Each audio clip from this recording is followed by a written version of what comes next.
Well, I think I'm the last talk before the discussion, so we're getting near the end of this. I have to say that it's been a real pleasure being here. Oh, your power? You'll get it later. I also congratulate the organizers of this meeting on a few levels. I'm not I think I guess there were two types of people brought here: experts in linguistics and language, and then people who've been active in this field of bilingualism. The pairing of these different types of expertise to the topic of bilingualism, and then people who are experts in executive function or other domains, I think has been a lot of fun for me and very, very educational. I come into this, and what I'm going to speak about today is the topic of cognitive reserve. I'm not going to speak about bilingualism, but I think that it might be interesting for you to see how this concept developed and how other factors that contribute to reserve have sort of emerged over time, we'll take it from there. Let me just thank some of the collaborators that I work with. This is not everybody. The work is supported by the, is that it? Where's the pointer? Here it is. Supported by the National Institute on Aging. Too many different controls here for me.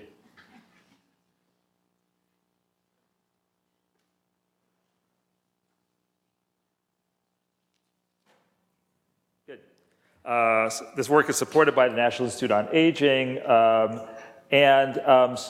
people that I've listed here are really involved in some of the later work that I'll talk about, not the earlier work. Okay, so let's start from the very beginning. What is this idea of reserve? And the original idea of reserve, I think, is very straightforward. Every clinician who sees patients, whether they be stroke or dementia, or usually things where we can measure the degree of damage, knows that there's not a one-to-one relationship between the damage to the brain, be it age-related decline, a stroke, head injury, Alzheimer's pathology, and the clinical outcome. So the original idea of reserve is to be as a moderator, something that accounts for that discontinuity, moderates between the degree of brain damage and reserve. The mechanisms underlying reserve, I'd say they're 2 to 3. It depends how we end up classifying brain maintenance, what I'll get to. So the original concept of reserve that I ever heard was the idea of brain reserve. The first person I heard talking about it was Robert Katzman, who was reporting on a study that he did up in the Bronx, and he was following older people, and he reported on about, I think it's 12 women who were cognitively normal, came to autopsy, and had a lot of plaques and tangles in their brain. And he was wondering how they could have been cognitively normal when they looked like they should have had Alzheimer's disease. Now we know that's really very common. About 30% of healthy elders who come to autopsy have full-blown Alzheimer's pathology. And he noted that their brains were bigger, and he said, well, they must have had brain reserve. And I think what he meant by that was more synapses or more neurons to lose. That was his idea of brain reserve. So I characterized brain reserve initially as a passive, sort of quantitative concept. But as I'll get to in a second, now the topic of brain reserve, or the idea of brain reserve, has really gotten much more interesting because we finally realize that there's these anatomic changes that occur on the basis of experience. So really, brain reserve is really a much more complex topic now. The idea of cognitive reserve was the topic that I was cathected to, and I'll tell you the story of how it happened because I'm a psychologist. And the idea of cognitive reserve is not about the hardware, but more the software, resilience, or plasticity of cognitive networks in the face of disruption. Now, what contributes to that? We'll talk about it, but it has to be multiple things. Recently, there's been articles pushing the idea of brain maintenance. And the idea there is that the claim is that, especially in aging, that really the difference very often between people who age successfully and unsuccessfully is not those who have cope with more pathology, cope better with pathology, but elders who really age more successfully and that their brains don't develop pathology.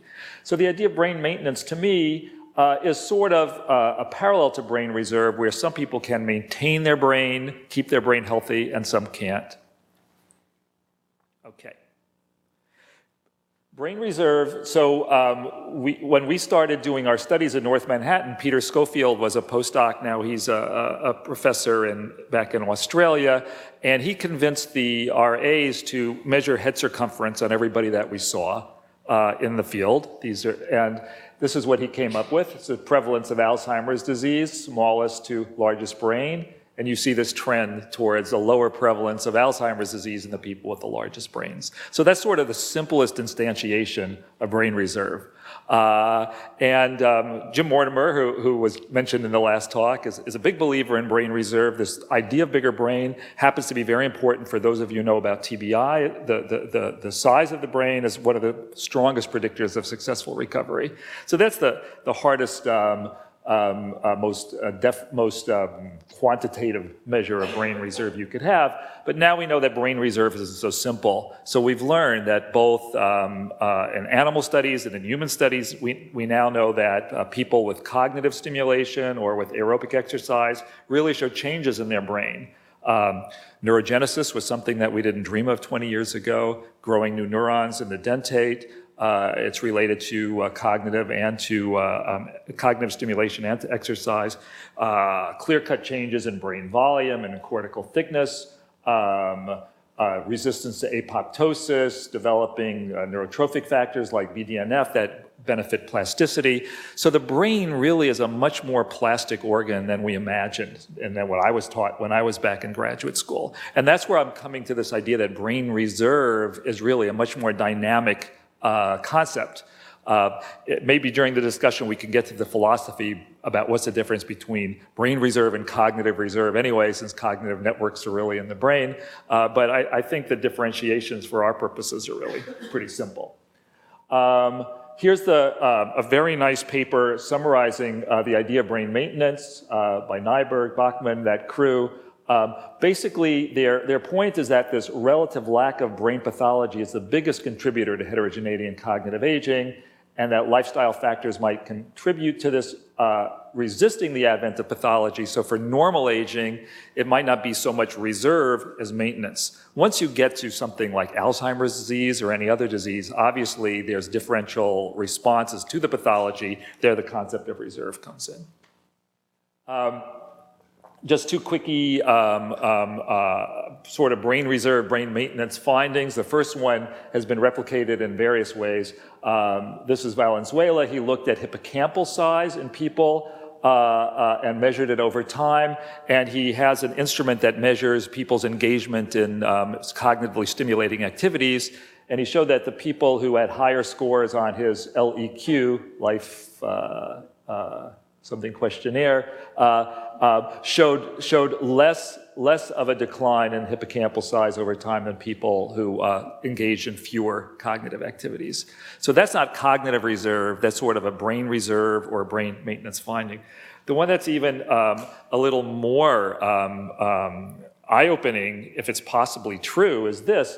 These are data from, this is Susan Landau with Bill Jagus. They had 60 people participating. These are healthy, normal elders participating in some of their studies, and they got amyloid PET scans on these people. And they also gave this questionnaire by Bob Wilson that asks about past cognitively stimulating activities. So here's past stimulating activities in midlife from low to high. This is amyloid in the brain from low to high, and you see this inverse relationship such that the people who engage in more cognitively stimulating activities in midlife seem to have less amyloid in their brain. Now that would really be wild if it were true. I don't really trust this. This is not really an epidemiologic sample, but it just raises this idea that maybe we really can do things to actually prevent pathology as opposed to just coping with it. But now we get back to the cognitive reserve story. So I'll tell you how I fell into this. Many years ago, I would go to the neurology meetings, and all of a sudden I started to hear talk about lower prevalence of Alzheimer's disease in people with greater education. Katzman was doing studies like these in China. Before the studies were even published, it's in the air. And I'm a neuropsychologist, and I really thought that this had to be a big mistake. Because I know that the way that we diagnose dementia is either with mental status tests or memory tests. We know that people with higher education do better on these tests. So I thought that probably they were just making some kind of a diagnostic error. Since people with higher education do better on these diagnostic tests, they were finding education. It so happened that I was in a position to start to look at these ideas because we had just started following these cohorts of elders in North Manhattan. So this is actually a slide by Katzman. I just added in the arrows here. So this is sort of the story of Alzheimer's disease. As you know, there are probably things that initiate Alzheimer's pathology, genetics for sure. There's promoting factors like head trauma and others. And the Alzheimer's pathology really slowly progresses for at least 20 years before it starts to affect cognitive function. At some point, clinical symptoms appear. People may or may not come to be diagnosed by their clinician. They get diagnosed, and then the disease progresses. And the idea behind cognitive reserve would be that for people with more reserve, these clinical symptoms would appear later when the disease is more advanced. If people had less reserve, these symptoms would appear earlier. So we set about to test this idea by taking people who are not demented and following them over time to look to see what happens over time and whether education had some influence on when people would get demented. Here's one of the first studies that we did. It's from 1994.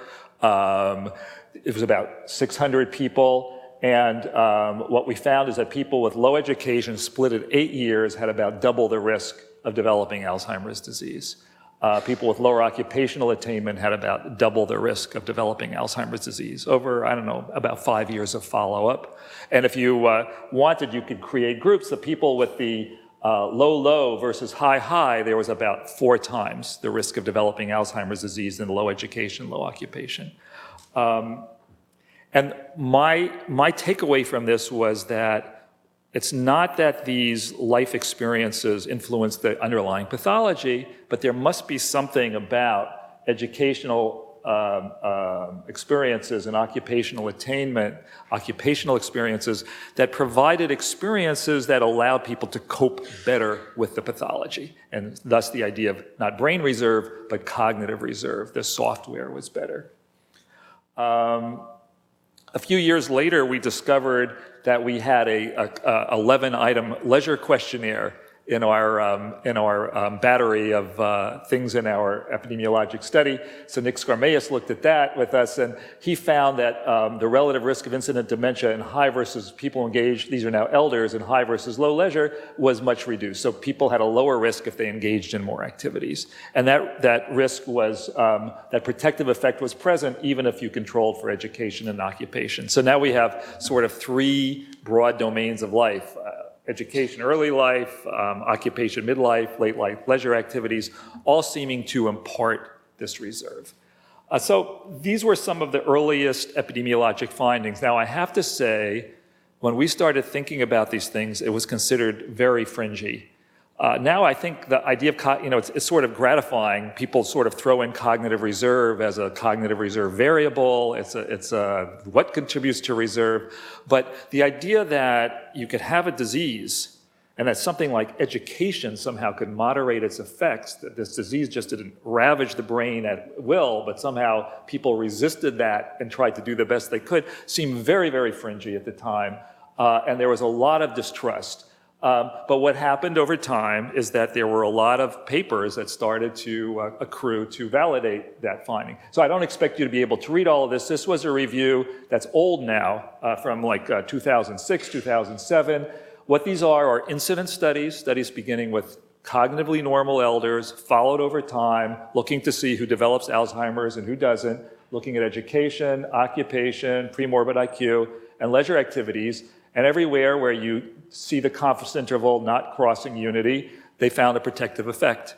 So multiple studies found this, not just in Washington Heights, but around the world. And then the authors did some sensitivity analyses trying to understand the negative effects. And one of the key things that they found was that some of these studies really didn't have enough incident cases to have power to see a protective effect if it were there. And since then, there's been multiple studies like this. So what happens is, I think, over time, if something really works, and I said this yesterday, you're not going to see it in every study, but if you do enough studies and you do the studies right, the truth will out. And so, at least for these life exposures, they seem to do something that moderates the advent of Alzheimer's disease. And the theory, it's not a truth, but it's a hypothesis, is that there's something like cognitive reserve doing that. So then if cognitive reserve affects our susceptibility to Alzheimer's pathology, what about whatever it is that causes the cognitive changes in normal aging? So here's a very, very early slide. This is from Jen Manley, also from our Washington Heights cohort. This is a memory test, Buschke selective reminding test. Here's people with high and low literacy.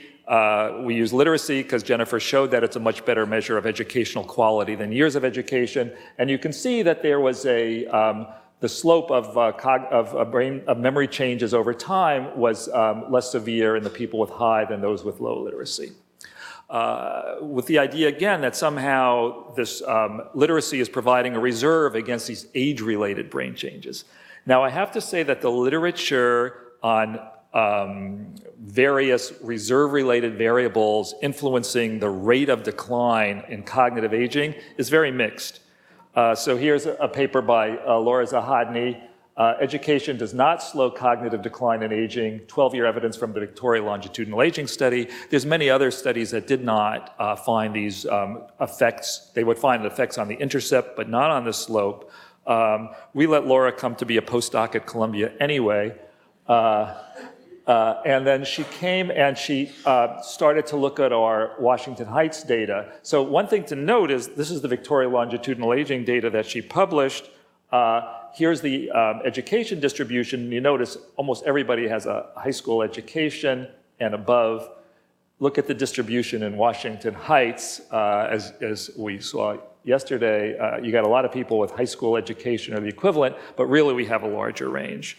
And so Laura really walked into this thinking that maybe she'd find these effects on slope in the people with lower education, but not with high education.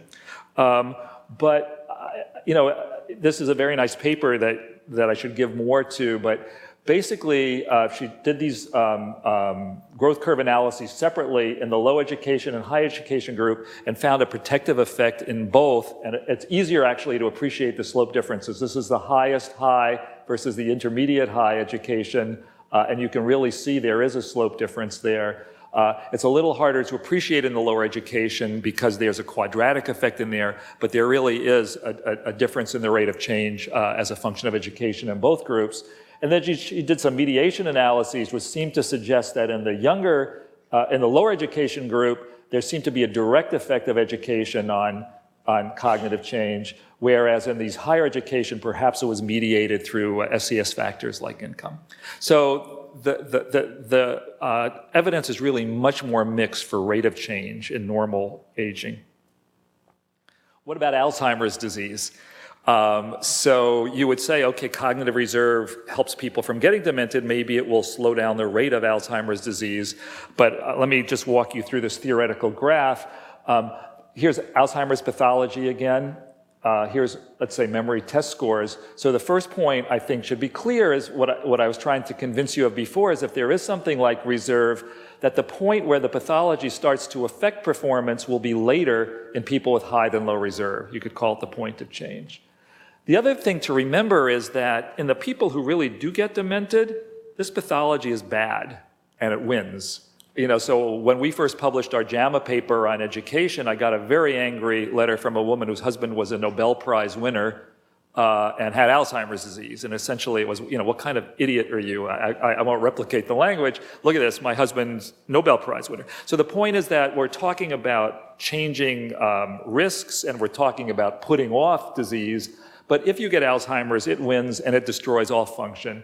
So if you can posit a common endpoint, and once you posit these differences in the point of change and the common endpoint, what you end up with is that once the cognitive change begins, it's actually more rapid in the people with higher reserve than those with low reserve.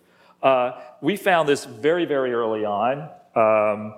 And here you have people, again in the Washington Heights cohort, Alzheimer's patients. We tried to match them for severity at baseline, and the people with higher education actually showed a more rapid decline. Now, this has been replicated multiple times. My favorite is, again, from up in the Bronx, Charlie Hall, again, with that exact same study that Katzman used to work on many years ago.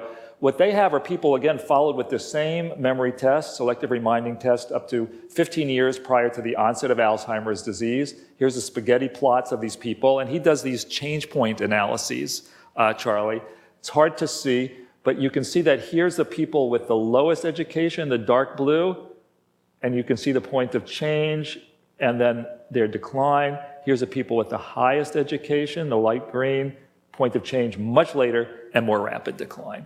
And those who see patients clinically know that. If you have someone who's very, very smart, they can sort of cruise along for a while, hold on, and then you can really see this plunge in ability. I think it's a good trade-off. Essentially what you're doing is you're buying some good years with a more rapid decline, and we actually showed the same effects for mortality. Okay, so let me sort of summarize this with this slide. Here we have advancing Alzheimer's pathology from mild to severe. Here I have clinical severity, normal, mild cognitive impairment, mild Alzheimer's to severe along this axis. So before that, when the pathology is mild, perhaps the people with high reserve still are not demented, where with the same amount of pathology people with low reserve are. The other point to make is that even when people can be considered demented, given a certain amount of pathology, the people with higher reserve should be less affected than the people with low reserve. So they should have less severe Alzheimer's. Or if you flip it around, given a fixed clinical severity, the pathology should be less in the person with low reserve than the person with high. And this was something I thought about very early on because you can look at the epidemiology, but you want to relate this thing to pathology. So, the experiment I wanted to do, just imagine two people, one with high education, one with low. As far as we can tell, the severity of their dementia is equivalent in terms of mini-mental, cognition, and in terms of function. If you could look in their brains, the prediction you would want to make is that the person with higher reserve has more plaques and tangles. And they're coping with it better. But we couldn't do that autopsy study when I was thinking about it, but we happened to be doing imaging studies of patients with Alzheimer's disease, not with PET or not with SPECT, but with xenon, which is a very elegant but very old-fashioned way of measuring cerebral blood flow. And as you might know, in Alzheimer's disease, there's specific changes in cerebral blood flow starting in the temporoparietal area. They get worse and worse, and they're associated somehow with the underlying pathology. So my idea was, let's use the cerebral blood flow as the proxy for underlying AD pathology, and my prediction would be that matching for clinical severity, the people with higher education should have more loss of cerebral blood flow in temporoparietal areas. So I told this idea to my research assistant, Gene Alexander, who's now a full professor at University of Arizona, and he came back to me, and I said, look, we have the data, check it out. And the next day, these are the kind of data that we had.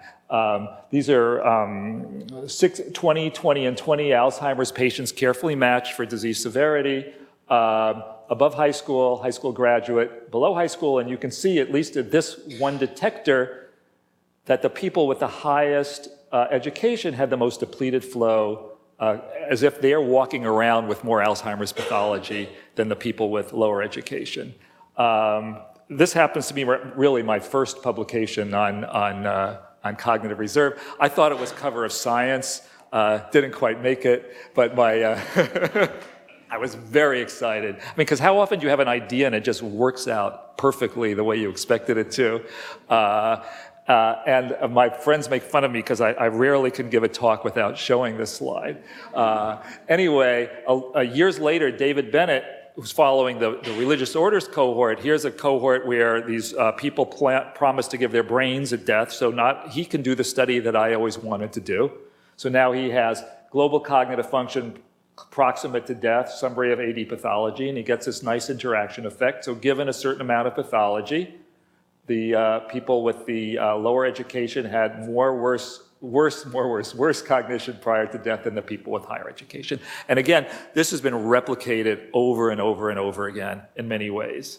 So, the take-home message about cognitive reserve, aging, and Alzheimer's disease is that what you see clinically really, it might not be matched with what you see in the brain. So someone can look cognitively normal and have Alzheimer's pathology. Someone can have Alzheimer's, someone can look demented and have much less pathology than someone else. So I would argue that somehow measuring cognitive reserve becomes an important component of characterizing these people. And that's where things stood. We had pushed the epidemiology pretty hard in normal aging and Alzheimer's disease. We had, I'd done these studies sort of connecting the underlying pathology to the cognitive reserve concept, but I was trying to figure out now where to go next, because epi can only take you so far, and how could I understand how reserve really works? And that's where it was just at the point where functional imaging was getting very popular. And so I decided that that's really the way to really understand how cognitive reserve might be implemented. And my first grant went something like this. This is 100% truth. I said, I'm gonna take Alzheimer's patients matched for clinical severity, but differing in education. I'm gonna put them in the scanner and give them a test and look for differences in their cognitive activation. And the reviewers came back with comments like this, what do you expect to see? Where do you expect to see differences? Do you expect to see more activation or less activation? So we had to start to develop ideas. So I have to say that pretty much I'm doing those exact same studies, but I write much better grants now. So here's what we're doing now. This is where we've gotten over time. We're doing this in this particular study, we're doing this at 150 cognitively normal elders and 75 young people. And what we're doing is we're collecting everything that we can that might influence cognition, might be responsible for age-related. So you can imagine age over here, these are all possible mediators of the effect of age on cognition. Volume, cortical thickness, white matter hyperintensity burden, white matter tract integrity, resting cerebral blood flow, connectivity, amyloid burden with PET. We measure all that stuff, and that in and of itself is a major question, is do these brain changes really mediate between aging and measured